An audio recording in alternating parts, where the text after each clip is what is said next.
Petrol diesel কি সস্তা হবে?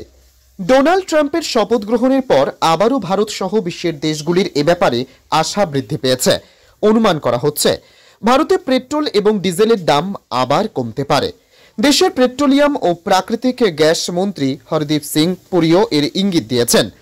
ট্রাম্পের আগমনে অনুমান করা হচ্ছে আমেরিকা আবারও অপরিশোধিত তেলের উৎপাদন বাড়াবে, যার ফলে অপরিশোধিত তেলের সরবরাহ বাড়বে এবং দাম নিয়ন্ত্রণে আসবে।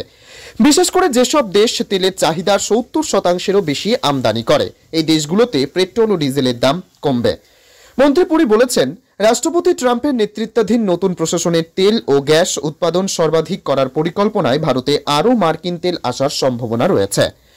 অটোমোবাইল শিল্প সংস্থা সিয়ামের এক অনুষ্ঠানে তিনি বলেন, ভারতে তেল সরবরাহকারীর সংখ্যা ইতিমধ্যেই 27 থেকে বেড়ে 39 হয়েছে। আরও তেল আসলে ভারত তা স্বাগত জানাবে।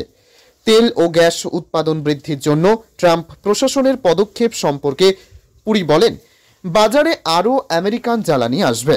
তিনি বলেন, সরকার নতুন মার্কিন প্রশাসনের ঘোষণাগুলি নিবিড়ভাবে পর্যবেক্ষণ করছে। পেট্রোলিয়াম মন্ত্রী দাম কমার ইঙ্গিত দিয়ে বলেন, মার্কিন যুক্তরাষ্ট্র, ব্রাজিল, গায়ানা, সুরিনাম এবং কানাডা থেকে আরও তেল আসবে। তিনি যানবাহন নির্মাতাদের ভারতীয় বাজারে উচ্চতর ইথানল মিশ্রণ সহ ফ্লেক্স ফুয়েল যানবাহনের প্রাপ্যতা বাড়ানোর আহ্বান জানান।